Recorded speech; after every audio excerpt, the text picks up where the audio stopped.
গত 2 সপ্তাহ আগে নিউজিল্যান্ডের একটা সফর ছিল আমার। নিউজিল্যান্ডের আদিবাসী মৌরি একজন তরুণ একটা মসজিদে আমার প্রোগ্রামের পরে এসে একসাথে খাওয়া দাওয়া করবগে তরুণ সাদা চামড়ার আমাকে মসজিদের এক ভাই পরিচয় করালেন যে এই ছেলেটা নতুন মুসলমান হয়েছে।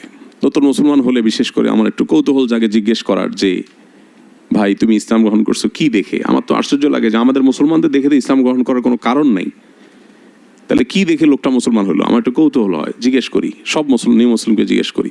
তো তাকেও জিজ্ঞেস করলাম, ভাই তুমি মুসলিম হয়েছো কি ব্যাপার, কি দেখে বলো?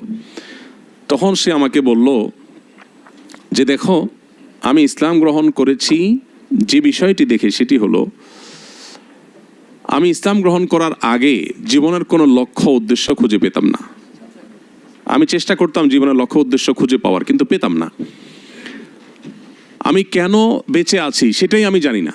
এত কষ্ট ক্যারিয়ার গড়ার জন্য পড়তে পড়তে লাইফ শেষ, কষ্ট করতে করতে জীবন শেষ, এত কষ্ট যে করছি কেন করছি আমি নিজে জানি না। কিন্তু যখন ইসলাম গ্রহণ করেছি তখন লোকটা বললো যে এখন জীবনের লক্ষ্য তো অনেক পরের কথা, প্রত্যেকটি পদক্ষেপের আগে আমি পরিষ্কার যে আমি কেন পা ফেলছি। তো সে যুবক আমাকে বলছিল ইসলাম গ্রহণ করার আগে আমি জীবনের কোনো লক্ষ্য খুঁজে পাইনি, আমি কেন বেঁচে আছি। ঠিক আছে, বুঝলাম, ক্যারিয়ার গড়লাম, অনেক পড়ালেখা করলাম, অনেক ভালো জায়গায় গেলাম, অনেক টাকা পয়সা কামাই করলাম, সবই ঠিক আছে। আফটার দ্যাট সব কিছুর পরে আমার আসলে প্রাপ্তিটা কি আমি কোনো মানে খুঁজে পেতাম না। ছেলেটার বয়স হলো 19, ওর আগের নাম ছিল তানি, পরে ইসলাম গ্রহণ করার পরে নাম রাখছে তৌফিক। তো আমাকে সে তৌফিক বলল, ভাই এখন আমার কাছে মনে হয় এক ঢোক পানি পান করলে আমি জানি এটার লক্ষ্য কি। আমি না খাইলেও জানি আমি কেন খাচ্ছি না, আবার খেলেও জানি আমি কেন খাচ্ছি, এবং এর বিনিময়ে আমি কী পাবো সেটা আমার কাছে ক্লিয়ার। এখন আমি লাইফটাকে যতটা এনজয় করছি, এর আগে আমার লাইফটা এরকম এনজয় করার মতো জায়গা ছিল না। তো আমরা যারা আল্লাহর এ নেয়ামত পেয়েছি, যে সিয়ামের মতো ইবাদত পেয়েছি, এই ইবাদতের উপকারিতা নিয়ে শত সহস্র গবেষণা, হাজারো রিসার্চ অথবা বক্তব্য যথেষ্ট না এর উপকারিতা নিয়ে কথা বলে শেষ করার জন্য। এজন্য আল্লাহর এই নেয়ামতের শুকরিয়া আমরা আদায় করব।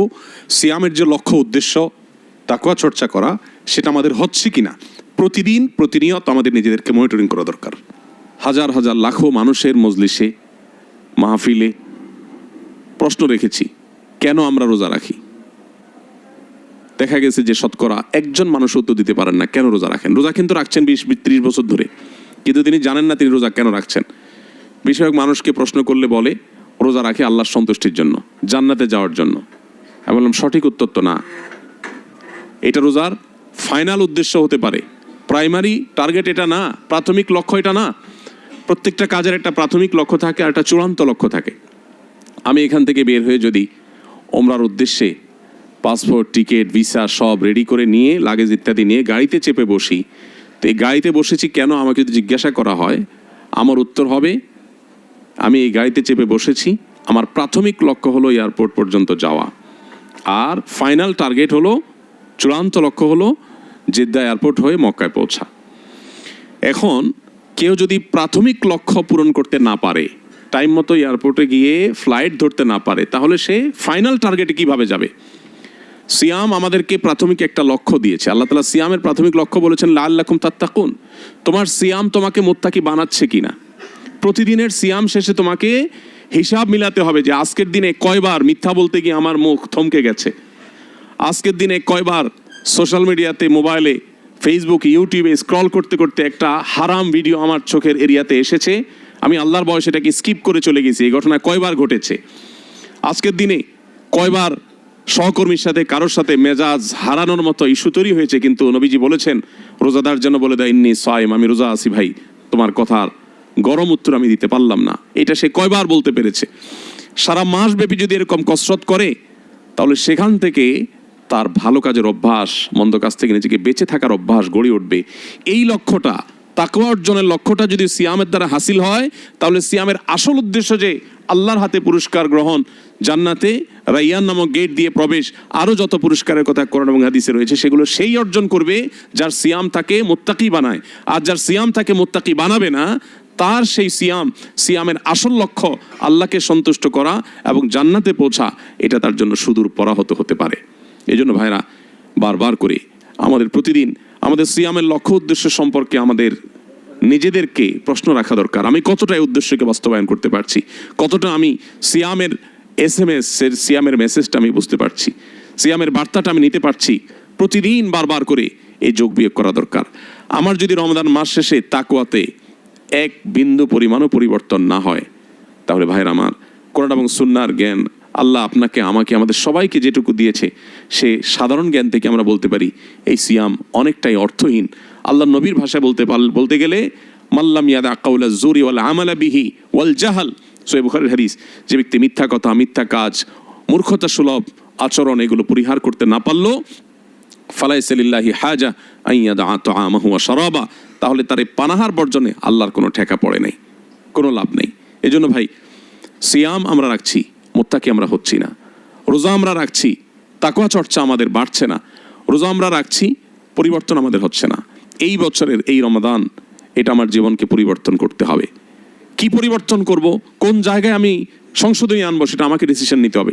নিশ্চয়ই আমার উইকনেস পয়েন্টগুলো আমার জানা আছে, আমার দুর্বল পয়েন্টগুলোকে আমি নোট করে এই রমজানে সেগুলোকে আমি কোরবান করার, সেগুলোকে আমি বিসর্জন করার, ত্যাগ করার সংকল্প এবং শপথ আমাকে করতে হবে। রমজান শেষে যেন আমি নিজের কাছে নিজে অন্তত ক্লিয়ার থাকি যে আমি এই জায়গা থেকে এই জায়গায় চলে আসছি, সরে আসছি। স্পেসিফিক যেন একেবারে আমার এক একটা বদভ্যাস আমি ত্যাগ করার সংকল্প করে যেন সফল হই। যদি না করি, তাহলে ভাই আবার আরেকটা রমজান পাবো, আবার আত্মশুদ্ধির সুযোগ পাবো, আবার সংশোধনের সুযোগ পাবো, সেই গ্যারান্টি তো কেউই আমরা কাউকে দিতে পারবো না। অতএব এটাকে জীবনের শেষ রমজান মনে করি, অবশিষ্ট দিনগুলোকে আমরা তাকওয়া চর্চার ব্যাপারে আরও সিরিয়াস হই, আরও আন্তরিক হই, রোজার আসল উদ্দেশ্যটাকে আমরা বোঝার চেষ্টা করি। দেখুন, প্রিয় নবী সাল্লাল্লাহু আলাইহি সাল্লামের জীবনে 8টা রমজান পেয়েছেন, 8টা বা 9টা রমজান পেয়েছেন। দ্বিতীয় হিজরিতে রমজান রোজা ফরজ হয়েছে, 10ম হিজরিতে তিনি দুনিয়া থেকে চলে গেছেন। আর আমরা এক একজন জীবনে 20, 30, 40, 50, 60 বছর রোজা রাখার সুযোগ পেয়েছি। সাহাবীদের অনেকে জীবনে একবার রমজান রোজা রাখা পেয়েছেন, কেউ হয়তো একবারও পান নাই।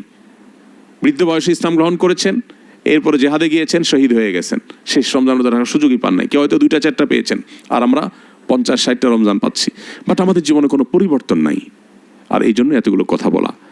সিয়াম শুধুমাত্র আল্লাহর কাছ থেকে পুরস্কার গ্রহণ করা বা সওয়াব আহরণের জন্য নয়, সেটা সিয়ামের অন্যতম উদ্দেশ্য, কিন্তু সিয়ামের আসল উদ্দেশ্য হলো লাআল্লাকুম তাত্তাকুন, যেন আমরা মুত্তাকি হতে পারি।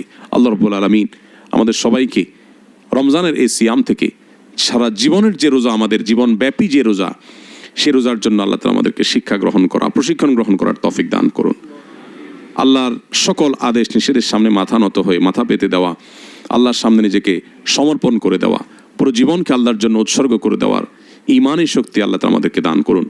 আমরা যেন নিজেদের জন্য, আল্লাহর দ্বীনের জন্য, আল্লাহর নবীর এই কষ্টে রেখে যাওয়া কষ্টার্জিত ইসলাম, এটাকে সংরক্ষণ করবার জন্য, এটাকে প্রতিষ্ঠা করবার জন্য, নিজের মধ্যে, সমাজের মধ্যে, রাষ্ট্রে, গোটা পৃথিবীতে এর জন্য আমাদের সারা জীবনকে যেন আমরা বাজি রাখতে পারি। এটাই আমাদের সার্থকতা, এটাই আমাদের সফলতা। যারা আল্লাহর প্রতি বিশ্বাসী নয়, তারা ভোগে যে আনন্দ পায়, আমাদের ত্যাগের আনন্দ যদি তারা জানতো, বহু আগে সে ভোগ রেখে তারা আমাদের ত্যাগের কাতারে এসে দাঁড়াতো।